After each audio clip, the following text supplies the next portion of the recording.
அனைவருக்கும் வணக்கம். My name is KB Sayachana. I am studying in 9th standard B section in Lourdannai Girls Higher Secondary School and I am also a student of Junior IAS Academy. இன்றைக்கு நம்ம 9ஆம் வகுப்பு அறிவியல்ல இருக்கக்கூடிய வெப்பம் அதாவது heat அப்படின்ற லெசனை பற்றி தான் நம்ம இன்னைக்கு பார்க்க போகிறோம். இப்போ நம்ம 9th ஸ்டாண்டர்ட் சயின்ஸில் இருக்கக்கூடிய வெப்பம் அதாவது ஹீட் அப்படின்ற லெசனை பற்றி தான் நம்ம இன்னைக்கு பார்க்க போகிறோம். இப்போ நம்ம லெசனுக்குள்ளே போகிறதுக்கு முன்னாடி வெப்பத்தை பற்றின ஒரு சின்ன இன்ட்ரோடக்ஷன் பார்த்துடலாம். இப்போ நம்ம அன்றாட வாழ்க்கையில் காற்று, நீர் இதெல்லாமே பயன்படுத்துகிறோம். இப்போ காற்று எதுக்கு பயன்படுத்துகிறோம்? சுவாசிக்கிறதுக்கு பயன்படுத்துகிறோம். அடுத்து நீர் எதுக்கு பயன்படுத்துகிறோம்? குடிக்க, குளிக்க, பாத்திரம் வளர்க்க போன்ற விஷயங்களுக்கு நம்ம நீரை பயன்படுத்துகிறோம். இப்போ வெப்பம் அப்படின்னு பார்த்தோன்னா, இப்போ கோடை காலத்தில் நம்ம வீட்டுக்குள்ளேயே நம்மளால் இருக்க முடியாது, வெளியவும் போக முடியாது. ஏன்னா கோடை காலத்தில் வெப்பம் அதிக நிலையில் இருக்கிறனால நம்ம உடலில் இருக்கக்கூடிய நம்மளால் வெப்பத்தை தாங்க முடியாது. அதே மாதிரி இப்போ நம்ம சாப்பிடணும். பச்சை காய்கறி நம்மளால் சாப்பிட முடியுமா? முடியாது. அந்த பச்சை காய்கறியை வேக வச்சு வெப்பப்படுத்தி அதுக்கப்புறம் தான் நம்மளுக்கு ஒரு உணவாக கிடைக்குது. அப்போ நம்ம சாப்பிடக்கூடிய உணவுமே நம்ம வெப்பத்தால் தான் நம்ம சாப்பிட்றோம். அதுக்கப்புறம் பார்த்தீங்கன்னா, இப்போ ஒரு பொருள் இப்போ துணியவே நம்ம காய போடுறோம்னா அதுவாக காயுமா? முடியாது. அந்த வெயிலில் இருக்கக்கூடிய வெப்பம், அந்த வெப்பம் இந்த துணியில் பட்டு அந்த துணியை காய வைக்குது. அப்போ இது எல்லாத்துக்குமே நம்மளுக்கு வெப்பம் அப்படின்றது பயன்படுது. இப்போ நம்ம வெப்பம் அப்படின்ற லெசனுக்குள்ள போய் பார்க்கலாம். இப்போ நம்ம வெப்பத்தின் விளைவுகள் அப்படின்னா என்னன்னு பற்றி பார்க்கலாம். வெப்பத்தின் விளைவு அப்படின்னா, ஒரு பொருளை நம்ம வெப்பப்படுத்துகிறப்ப அந்த பொருளில் இருந்து நம்மளுக்கு வேற ஒரு பொருள் கிடைக்குது இல்லையா, அதுதான் வெப்பத்தின் விளைவு. இப்போ இந்த பேப்பரை நம்ம நெருப்பில் வைக்கும்போது அந்த பேப்பர் ஃபுல்லாக எரிஞ்சு சாம்பலாக நம்மளுக்கு கிடைக்குது. இந்த பேப்பரை நம்ம வெப்பப்படுத்துகிறப்ப நம்மளுக்கு என்னவா கிடைக்குது? சாம்பலாக கிடைக்குது. ஒரு பொருளை நம்ம வெப்பப்படுத்துகிறப்ப அந்த பொருள்லேருந்து நம்மளுக்கு வேற ஒரு பொருள் கிடைக்குது. இப்போ இந்த வெறும் பேப்பராக இருக்குது. இந்த பேப்பரை நான் நெருப்பு வைக்கிறப்ப இந்த பேப்பர் ஃபுல்லாக எரிஞ்சு நம்மளுக்கு சாம்பலாக கிடைக்குது. இதுதான் வெப்பத்தின் விளைவுகள் அப்படின்னு நம்ம சொல்கிறோம். இப்போ இந்த வெப்பத்தின் விளைவை நம்ம 3ஆக பிரிக்கிறோம். அது என்னன்னா, விரிவடைதல், வெப்பநிலை, நிலைமாற்றம். என்னென்ன? விரிவடைதல், வெப்பநிலை, நிலைமாற்றம் அப்படின்னு 3 இருக்கு. இப்போ ஃபர்ஸ்ட் நம்ம விரிவடைதல் அப்படின்னா என்னன்ற பற்றி பார்க்கலாம். என்ன பார்க்க போகிறோம்? விரிவடைதல். விரிவடைதல் அப்படின்னா எக்ஸ்பிளனேஷன். அதாவது ஒரு பொருளை நம்ம வெப்பப்படுத்தும் போது அந்த பொருளில் இருக்கக்கூடிய மூலக்கூறுகள் விரிஞ்சு அதிலிருந்து நம்மளுக்கு வேற ஒரு பொருள் கிடைக்குது. அதுதான் விரிவடைதல் அப்படின்னு சொல்கிறோம். இப்போ இந்த விரிவடைதலுக்கு உதாரணம் பார்த்தீங்கன்னா பிளாஸ்டிக் பாட்டில். இந்த பிளாஸ்டிக் பாட்டிலை நம்ம வெப்பப்படுத்தும் போது அந்த பாட்டில் உருகி நம்மளுக்கு வேற ஒரு பொருளாக கிடைக்குது இல்லையா, அதை தான் நம்ம விரிவடைதல் சொல்கிறோம். என்னது? இந்த பாட்டிலை நம்ம வெப்பப்படுத்தும் போது அதில் இருக்கக்கூடிய மூலக்கூறுகள் விரிவடைந்து நம்மளுக்கு வேற ஒரு பொருளாக கிடைக்குது. அதை தான் நம்ம விரிவடைதல் அப்படின்னு சொல்கிறோம். இப்போ அடுத்து நிலை மாற்றம். என்ன பார்க்க போகிறோம்? நிலை மாற்றம்னா என்னன்ற பற்றி பார்க்கலாம். இப்போ ஒரு பனிக்கட்டி இருக்குன்னா அந்த பனிக்கட்டி எடுத்துகிட்டு போய் நம்ம வெயிலில் வைக்கிறோம். வெயிலில் வைக்கிறப்ப அந்த பனிக்கட்டி என்னவாகுது? தண்ணியாக உருகுது. அந்த தண்ணியை இன்னும் கொஞ்ச நேரம் வெயிலில் வைக்கிறப்ப அந்த தண்ணி ஆவியாக மாறுது. இதை தான் நம்ம நிலை மாற்றம் அப்படின்னு சொல்கிறோம். என்னது? பனிக்கட்டி இருக்கு, அதை எடுத்து நம்ம வெயிலில் வைக்கிறப்ப அந்த பனிக்கட்டி உருகுது. அந்த உருகுன தண்ணியை இன்னும் கொஞ்சம் வெயிலில் வைக்கிறப்ப அது ஆவியா மாறுது. இப்போ பாருங்க, இந்த பனிக்கட்டி இருக்கு. இந்த பனிக்கட்டியை நான் வெயிலில் வைக்கிறப்ப அது தண்ணியா உருகுது. இதே தண்ணியை நான் இன்னும் கொஞ்சம் நேரம் வெயிலில் வைக்கிறப்ப அது இது இப்போ இந்த பனிக்கட்டி இருக்கு, இந்த பனிக்கட்டியை நான் வெயில வைக்கிறப்ப உருகுது. இதையே நான் வந்து கொஞ்ச நேரம் வெயில வைக்கிறப்ப அது வந்து அதாவது ஆவியா மாறுது. இப்போ அதே மாதிரி இந்த வெண்ணெய் எடுத்துக்கலாம். இந்த வெண்ணெயை நான் வந்து வெப்பப்படுத்துறப்ப அது உருகி நம்மளுக்கு நெய்யா கிடைக்குது. வெண்ணெயை நம்ம வந்து வெப்பப்படுத்துறப்ப அது வந்து நம்மளுக்கு உருகி நம்மளுக்கு நெய்யா கிடைக்குது. இப்போ நம்ம வெப்பநிலை மாற்றம் என்ன பார்க்க போறோம்? வெப்பநிலை மாற்றம் அப்படின்னா என்னன்ற பத்தி தான் பார்க்குறோம். இப்போ ஒரு பொருள்ல இருக்கக்கூடிய மூலக்கூறுகள் வந்து ஒன்றா இருக்கு. அந்த மூலக்கூறுகளை நம்ம வந்து வெப்பப்படுத்துறப்ப அது திரவ நிலை, அதாவது தண்ணியா மாறுது. அதே இன்னும் கொஞ்சம் நம்ம வெப்பப்படுத்துறப்ப அது வாயு நிலை, அதாவது ஆவியா மாறுது. என்னது? இருக்கக்கூடிய மூலக்கூறுகளை வந்து ஃபர்ஸ்ட் வெப்பப்படுத்துறப்ப அது வந்து திரவ நிலைக்கு மாறுது. அதே இன்னும் கொஞ்சம் நம்ம வெப்பப்படுத்துறப்ப அது வந்து வாயு நிலைக்கு மாறுது. இப்போ இங்க பாருங்க, இந்த மூலக்கூறுகள் வந்து திண்ம நிலையில, அதாவது ஒண்ணா இருக்கு. இதே நான் வந்து இப்போ வெப்பப்படுத்துறப்ப அது திரவ நிலையில, அதாவது கொஞ்சம் உருகுற நிலையில இருக்கு. அதே நான் இன்னும் கொஞ்சம் வெப்பப்படுத்துறப்ப அது வாயு நிலை, அதாவது காற்றா மாறுது. இதை தான் நம்ம வந்து வெப்பநிலை மாற்றம் அப்படின்னு சொல்றோம். இப்போ வெப்ப பரவுதல் என்ன பார்க்க போறோம்? வெப்ப பரவுதல் அப்படின்னா என்னன்ற பத்தி பார்க்கலாம். இப்போ ஒரு பொருள் இருக்கு, அந்த பொருள் வந்து நம்ம ஏற்கனவே வெப்பப்படுத்தியிருக்கோம். அந்த வெப்பப்படுத்தின பொருள்ல நம்ம வேற ஒரு பொருளை சேர்க்கும் போது ஏற்கனவே அந்த வேற ஒரு பொருள்ல இருந்த வெப்பம் வந்து நம்ம புதுசா வைக்கக்கூடிய அந்த பொருள்லயும் வந்து வெப்பமானது பரவுது. அதை தான் நம்ம வந்து வெப்ப பரவுதல் அப்படின்னு சொல்றோம். இப்போ நான் வந்து இந்த சூப்பை ரெடி பண்ணுறேன். அப்போ இந்த சூப் ரெடி பண்ணுறப்ப இந்த கிண்ணம் வந்து வெப்பநிலையில் இருக்குது. இந்த சூப்பை நான் கிண்டுறப்ப கரண்டி அந்த கிண்ணத்தில் வச்சுட்டேன்னா கொஞ்ச நேரம் கழிச்சு அது என்னவாகுது? நம்மளால் தொட முடியுமா? முடியாது. ஏன்னா இந்த கிண்ணத்தில் இருக்கக்கூடிய வெப்பமானது இந்த கரண்டிக்கு பரவுது. அதனால நம்மளால அந்த கரண்டியை தொட முடியாது. இதெல்லாம் நம்ம வந்து வெப்ப பரவுதல் அப்படின்னு சொல்கிறோம். இப்போ அடுத்து நம்ம வெப்ப கடத்தல் என்ன பார்க்க போறோம்? வெப்ப கடத்தல் அப்படின்னா என்னன்ற பத்தி பார்க்கலாம். வெப்ப கடத்தல் பத்தி விளக்கம் பார்ப்போம். இப்ப வெப்ப கடத்தலும் வெப்ப பரவலும் ஒரே மாதிரி தான். இப்ப வெப்ப கடத்தல் அப்படின்றது ஒரு பொருளை நம்ம வெப்பப்படுத்தும் போது அந்த பொருள்ல இருக்கக்கூடிய மூலக்கூறு இன்னொரு பொருளை அடையுது இல்லையா? அதை தான் நம்ம வந்து வெப்ப கடத்தல் அப்படின்னு சொல்றோம். இப்போ பாருங்க, நான் இதை திரும்ப சொல்றேன். திடப்பொருட்கள் மூலப்பொருட்கள் மிகவும் நெருக்கமான இயக்கம் இல்லாமல் இருக்கிறது. திடப்பொருட்கள் ஒரு முனையில் இருந்து வெப்பப்படுத்தும் போது அந்த முனையில் இருக்கும் மூலக்கூறுகள் வெப்ப ஆற்றலை உட்கர்ந்து நிகழ இருக்கிறது கொண்ட அதாவது முன்னாடி இருந்த இடமும் முன்னாடி வெப்பப்படுத்தினதும் இப்போ வெப்பப்படுத்துனதும் ரெண்டும் இணையுது அப்படின்னு சொல்றாங்க. இப்போ ஒரு திடப்பொருள் இருக்கு. அந்த திடப்பொருள் இருக்கக்கூடிய மூலக்கூறுகள்ல ஒரு ஓரத்தில் நம்ம வந்து வெப்பப்படுத்துறப்ப அந்த ஓரத்துல இருந்து வெப்பப்படுத்துற கொஞ்சம் கொஞ்சமா அந்த வெப்பம் வந்து இந்த முனையிலிருந்து மறுமுனைக்கு வந்து வெப்பமானது பரவி அந்த கிண்ணத்துல இருக்க மொத்த மூலக்கூறுமே வந்து வெப்ப ஆற்றலை பெறுது. அப்ப அந்த ஒரு முனையில வைக்கக்கூடிய வெப்பமானது கொஞ்சம் கொஞ்சமா எல்லா இடத்துக்கும் கடத்துது இல்லையா? அதெல்லாம் நம்ம வந்து வெப்ப கடத்தல் அப்படின்னு சொல்றோம்.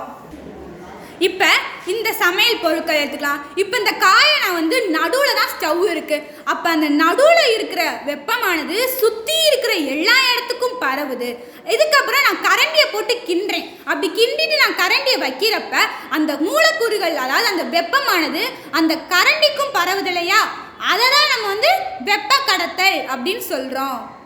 இப்போ நான் இந்த கிண்ணத்துக்குள்ளே வந்து சுடு தண்ணி வச்சுருக்கேன். சாதாரண தண்ணியை நான் வெப்பப்படுத்துகிறேன் அப்படின்றப்ப அது சுடு தண்ணியாக மாறுது. அந்த கிண்ணத்தை நான் மூடி போட்டு மூடுறப்ப அந்த கிண்ணத்தில் அந்த தண்ணியில் இருக்கக்கூடிய வெப்பமானது அந்த மூடிக்கு கடத்தி இந்த மூடியும் வெப்பத்தை வந்து கடத்துது. அப்போ இதை தான் வந்து வெப்ப கடத்தல் அப்படின்னு சொல்கிறோம். அடுத்து நம்ம வெப்பநிலை பற்றி பார்க்க போகிறோம். எதை பற்றி பார்க்க போகிறோம்? வெப்பநிலை பற்றி பார்க்க போகிறோம். ஒரு பொருளின் வெப்பம் அல்லது குளிர்ச்சியின் அளவை தான் நாம் வெப்பநிலை என்கிறோம்.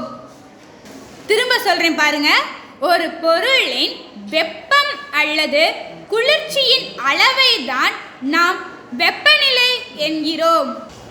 இப்போ ஒரு பொருள் இருக்கு, அந்த பொருள் வந்து வெப்பமா, அதாவது சூடா இருக்கா இல்லை ஜில்லுன்னு இருக்கா அப்படின்னு நம்ம அளக்குறோம் இல்லையா, அதை தான் வந்து நம்ம அந்த அளக்குறதுக்கு பயன்படுத்துறதா வந்து வெப்பநிலை.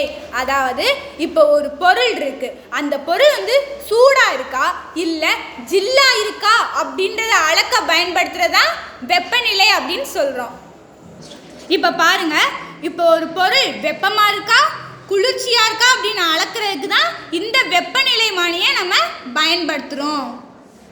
இப்போ நான் ஃபஸ்ட்டு காமிச்சது வந்து பொருட்கள் என்னென்ன வெப்பத்தை நம்ம வந்து பார்க்கணும் அப்படின்றத காமிச்சேன். இப்போ இது பார்த்தீங்கன்னா நம்ம உடல்ல எவ்வளோ வெப்பம், இப்போ நம்மளுக்கு காய்ச்சல் அப்படின்னா நம்ம வந்து செக் பண்ணுவோம், எனக்கு வந்து 100 டிகிரி இருக்கு 101 டிகிரி இருக்கு அப்படின்னு நம்ம செக் பண்ணுறோம் இல்லையா. நம்ம உடல்ல இருக்க வெப்பத்தை அளக்கக்கூடிய நிலை தான் வந்து இந்த வெப்பநிலை. ஒரு பொருளின் வெப்பம் அதிகரிக்கும் போது வெப்பநிலையும் அதிகரிக்கும். திரும்ப சொல்றேன், ஒரு பொருளின் வெப்பம் அதிகரிக்கும் போது வெப்பநிலையும் அதிகரிக்கும்.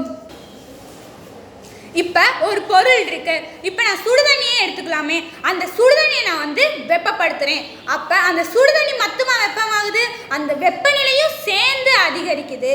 அதாவது இப்போ நான் சுடுதண்ணியில் வந்து வெப்பத்தை அளிக்கிறேன், அப்போ அந்த சுடுதண்ணி வெப்பமாகிறது இல்லாமல் அதில் இருக்கக்கூடிய வெப்பநிலையும் வந்து அதிகரிக்குது. அதை தான் வந்து நம்ம வெப்பநிலை அதிகரிப்பு அப்படின்னு சொல்கிறோம். அடுத்து நம்ம வெப்பநிலையின் அலகு என்ன பார்க்க போகிறோம்? வெப்பநிலையின் அலகு அப்படின்னா என்னன்ற பற்றி தான் பார்க்க போகிறோம். வெப்பநிலையின் எஸ்ஐ அலகு கெல்வின், அதாவது கே என்ற ஆங்கில எழுத்தால குறிக்கிறாங்க. இன்னொரு தடவை சொல்கிறேன், வெப்பநிலையின் எஸ்ஐ அலகு கெல்வின், அதாவது ஆங்கில குறியீட்டில் கே என்ற எழுத்தால குறிக்கிறாங்க. வெப்பநிலையினுடைய எஸ்ஐ அலகு என்னன்னா கெல்வின். அதாவது கெல்வின் அப்படின்றத இங்கிலீஷில், அதாவது ஆங்கில எழுத்தில் வந்து கே அப்படின்ற எழுத்து, அதாவது கே அப்படின்ற லெட்டரால் குறிக்கிறாங்க. இதுதான் வந்து கெல்வின், அதாவது வெப்பநிலையுடைய எஸ்ஐ அலகு தான் கெல்வின். இப்போ இங்கே பாருங்க, அவங்க வந்து ஆங்கில எழுத்தில் கே அப்படின்ற லெட்டரால் தான் குறிச்சிருக்காங்க. என்னது? ஆங்கில எழுத்தில் கே அப்படின்ற லெட்டரால் தான் குறிச்சிருக்காங்க.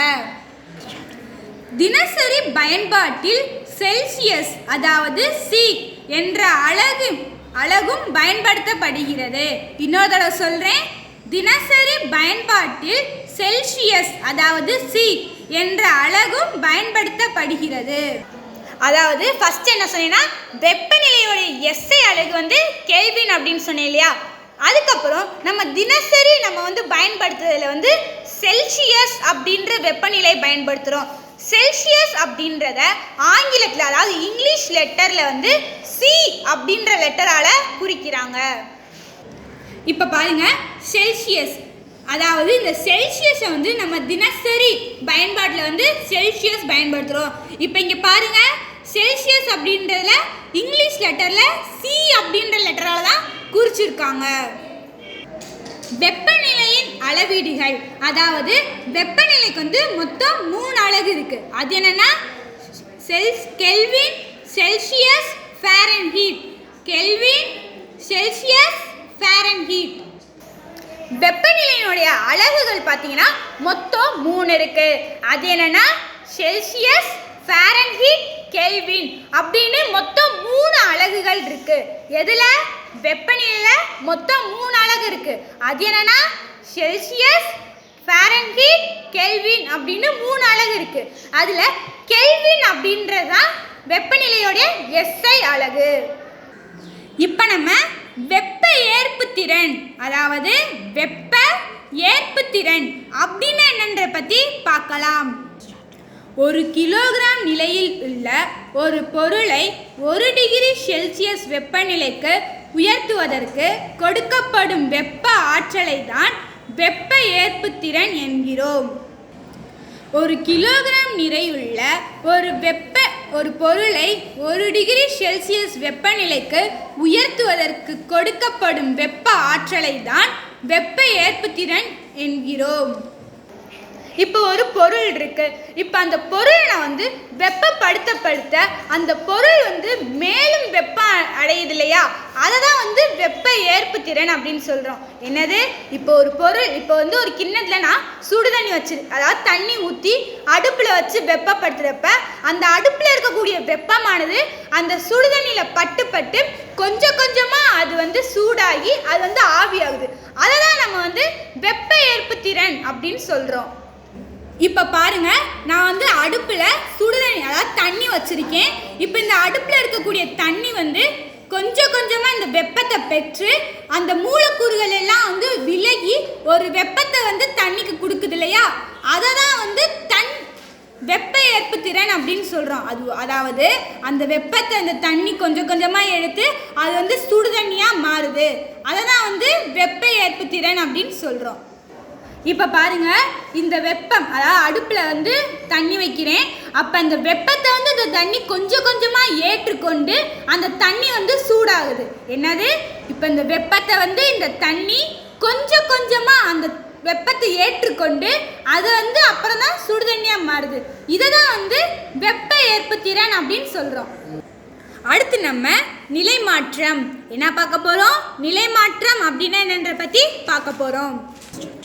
ஒரு பொருளானது ஒரு நிலையில் இருந்து மற்றொரு நிலைக்கு மாறும் நிகழ்வையே நாம் வெப்பநிலை மாற்றம் என்கிறோம். அதாவது பொருளானது ஒரு நிலையில் இருந்து மற்றொரு நிலைக்கு மாறும் நிகழ்வே நாம் நிலை மாற்றம் என்கிறோம். இப்போ ஒரு பொருள் இருக்கு, அந்த பொருளை நான் வந்து வேற ஒரு பொருளை மாற்றணும் அப்படின்னா அதுக்கு நான் வந்து வெப்பத்தை கொடுக்குறேன் இல்லையா, அதை தான் வந்து நிலை மாற்றம் அப்படின்னு சொல்கிறோம். இப்போ முட்டை எடுத்துக்கலாம். அந்த முட்டையை நான் வந்து உடச்சி ஆம்லேட் போடுறேன். அந்த ஆம்லேட் வந்து அப்படியே நம்மளுக்கு கிடைக்குதா? அந்த ஆம்லேட் வந்து நம்ம கொஞ்சம் கொஞ்சமாக வெப்பப்படுத்த அது வந்து நிலை மாறி ஆம்லேட்டாக கிடைக்குது.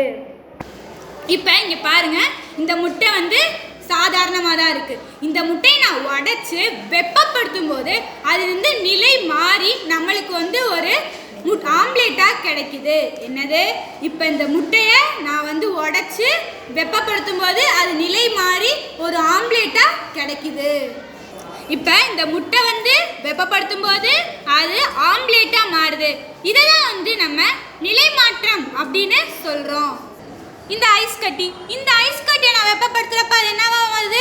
தண்ணியாக மாறுது. இந்த தண்ணி நான் இன்னும் கொஞ்சம் வெப்பப்படுத்துகிறப்ப அது வந்து ஆவியாக மாறுது. என்னது, இப்போ வந்து இந்த ஐஸ் கட்டி அப்படின்றது முழுசாக இருக்குது. இதை நான் வெப்பப்படுத்துகிறப்ப அது தண்ணியாக மாறுது, உருகி தண்ணியாக மாறுது. நான் இன்னும் கொஞ்சம் வெப்பப்படுத்தணும் அப்படின்னு நினைக்கிறப்ப அது வந்து இந்த தண்ணி ஆவியாக மாறுது. இப்போ பார்த்தோன்னா நம்ம முட்டை வந்து ஆம்லேட்டை வந்து வெப்பப்படுத்துகிறப்ப மாறுது.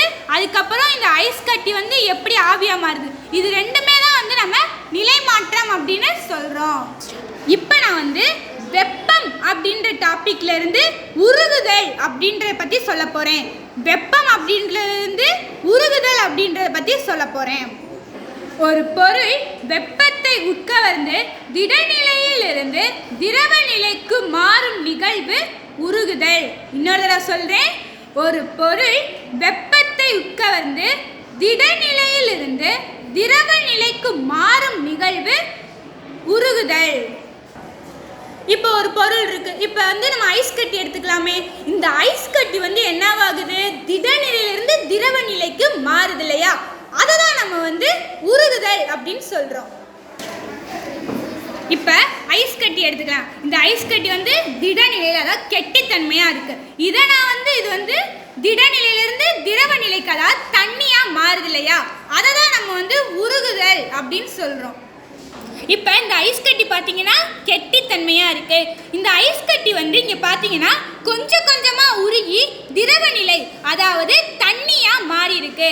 என்னது, இந்த ஐஸ் கட்டி கொஞ்சம் கொஞ்சமாக உருகி தண்ணி நிலையில் மாறி இருக்கு.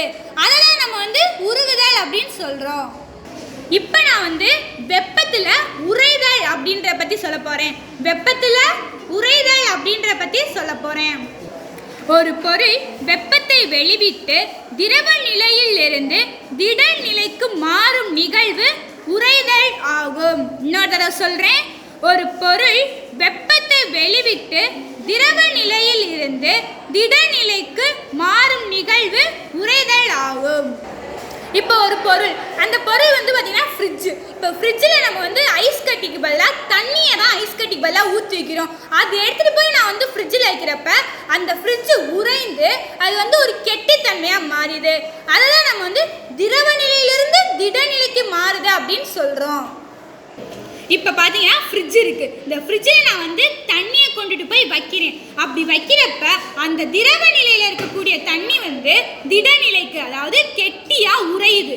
இதெல்லாம் நம்ம வந்து உறைதல் அப்படின்னு சொல்கிறோம். இப்போ வெப்பம் அப்படின்றதுல ஆவியாதல் அப்படின்றத பற்றி பார்க்க போகிறோம். வெப்பம் அப்படின்றதுல ஆவியாதல் அப்படின்றத பற்றி பார்க்க போகிறோம். ஒரு பொருள் வெப்பத்தை உட்கவர்ந்து திரவ நிலையில் இருந்து வாயு நிலைக்கு மாறும் நிகழ்வு ஆவியாதல். இன்னொரு தடவை சொல்கிறேன். ஒரு பொருள் வெப்பத்தை உட்கவர்ந்து திரவ நிலையில் இருந்து வாயு நிலைக்கு மாறும் நிகழ்வு ஆவியாதல். இப்போ ஒரு பொருள், இப்போ சுடுதண்ணி தண்ணியவே எடுத்துக்கலாமே, அந்த தண்ணியை நான் வந்து வெப்பப்படுத்த படுத்த படுத்த அந்த திரவ நிலையில் இருக்கக்கூடிய தண்ணியானது ஆவியாகுது. என்னது? ஆவியாகுது. அதை தான் நம்ம வந்து ஆவியாதல் அப்படின்னு சொல்கிறோம். இப்போ தண்ணி இருக்குது. இந்த தண்ணியை நான் வந்து கொஞ்சம் கொஞ்சமாக வெப்பப்படுத்த படுத்த அந்த மூலக்கூறுகள் விரிவடைந்து ஆவியாக மாறுது. என்னது? அந்த தண்ணியை நான் வெப்பப்படுத்த படுத்த அந்த தண்ணி வந்து ஆவியாக மாறுது. இதை தான் நம்ம ஆவியாதல் அப்படின்னு சொல்கிறோம். வெப்பம் அப்படின்றதுல வந்து குளிர்தல் அப்படின்றத பற்றி பார்க்க போகிறோம். வெப்பம் அப்படின்றதுல குளிர்தல் அப்படின்றத பற்றி பார்க்க போகிறோம். வாயு நிலையில் இருக்கும் ஒரு பொருள் வெப்பத்தை வெளிவிட்டு திரவமாக மாறும் நிகழ்வு குளிர்தல் ஆகும். இன்னொரு தடவை சொல்கிறேன். வாயு நிலையில் இருக்கும் ஒரு பொருள் வெப்பத்தை வெளிவிட்டு திரவமாக மாறும் நிகழ்வு குளிர்தல் ஆகும். இப்போ ஐஸ் கட்டி, இப்போ அது வந்து தண்ணியாக தான் இருக்குது. அந்த தண்ணியை நான் வந்து கொண்டு போய் ஃப்ரீசரில் வைக்கிறப்ப அது வந்து என்னவாகுது? ஜில்லாகி ஒரு கட்டியாக மாறுது இல்லையா? அதை தான் நம்ம குளிர்தல் அப்படின்னு சொல்கிறோம். இப்போ இந்த ஐஸ் கட்டி எப்படி வந்துச்சு? இது வந்து ஐஸ் கட்டி அப்படின்றது ஒரு ஜில்லான ஒரு பொருள். இந்த ஐஸ் கட்டி வந்து தண்ணியிலேருந்து நான் கொண்டு போய் ஃப்ரீசரில் வைக்கிறேன். அப்படி வைக்கிறப்ப அது வந்து உறையுது. அப்படி உறைந்து அது வந்து இப்போ ஐஸ் கட்டி நம்ம தொட்டோன்னா நம்மளுக்கு என்ன சுடவா செய்யும்? இல்லை. எப்படி இருக்கும்? ஜில்லா இருக்கும். அப்போ அந்த ஃப்ரிட்ஜுக்குள்ளே வச்சு எடுக்கிறப்ப அது நம்மளுக்கு வந்து குளிர்ச்சியாக கிடைக்குது. அதை தான் நம்ம வந்து குளிர்தல் அப்படின்னு சொல்கிறோம். இந்த ஐஸ் கட்டியை நம்ம வந்து குளிர்தல் அப்படின்னு சொல்கிறோம். இன்னைக்கு நம்ம 9ஆம் வகுப்பு அறிவியலில் இருக்கக்கூடிய வெப்பம், அதாவது ஹீட் அப்படின்ற லெசனில் வெப்பத்தின் விளைவுகள், வெப்ப பரவுதல், வெப்ப கடத்தல், நிலைமாற்றம், வெப்பநிலையின் அலகுகள், உருகுதல், உறைதல், ஆவியாதல், குளிர்தல், இதெல்லாமே தான் நம்ம இன்னைக்கு வெப்பம் அப்படின்ற பாடத்தில் பார்த்தோம். இப்போ நான் வந்து இந்த வெப்பம் அப்படின்ற லெசனுக்கு நோட்ஸ் போட்டு டென்ஷன் இல்லாமல் ப்ரிப்பேர் பண்ணி நான் வந்து இந்த லெசனில் எந்த கொஷின் கேட்டாலும் சொல்லக்கூடிய அளவுக்கு நான் ப்ரிப்பேர் பண்ணி நான் வந்து தன்னம்பிக்கையாக இருக்கேன். ஏன் அப்படின்னா இந்த லெசன்லேருந்து எந்த கொஷின் கேட்டாலும் என்னால் எழுதவோ சொல்லவோ முடியும். அதே மாதிரி இந்த லெசன் நான் ப்ரிப்பேர் பண்ணுறப்ப எனக்கு டென்ஷன் இல்லாமல் எவர் டேர்ம் மெமரியாக இருக்குது. எப்படி இருக்குது? எவர் டேர்ம் மெமரியாக இருக்குது. நீட் வரைக்கும் என்னால் மனப்பாடமாக என்னால் சொல்ல முடியும். இதை வந்து நான் மனப்பாடம் பண்ணலை, ஆனால் ப்ரிப்பேர் தான் பண்ணேன். இது வந்து எனக்கு எவர் டேர்ம் மெமரியாக நீட் எக்ஸாம் வரைக்கும் எனக்கு உதவும். இதே மாதிரி நீங்களும் ஒரு லெசன் எடுத்து ப்ரிப்பேர் பண்ணி நோட்ஸ் போட்டு பண்ணிங்கன்னா டென்ஷன் இல்லாமல் இந்த லெசன்லேருந்து உங்களுக்கு என்ன கொஷின் கேட்டாலும் சொல்கிற அளவுக்கு உதவியாக இருக்கும். இப்படி இருக்கிறப்ப எக்ஸாம்லேயும் சரி படிக்கிறதுக்கும் சரி ஈஸியாக இருக்கும். இந்த மாதிரி நீங்கள் பண்ணிங்கன்னா டென்ஷன் இல்லாமல் நீங்களும் எக்ஸாமில் நல்ல மார்க் எடுக்கிறதுக்கு இந்த நோட்ஸ் வந்து உதவியாக இருக்கும். நன்றி.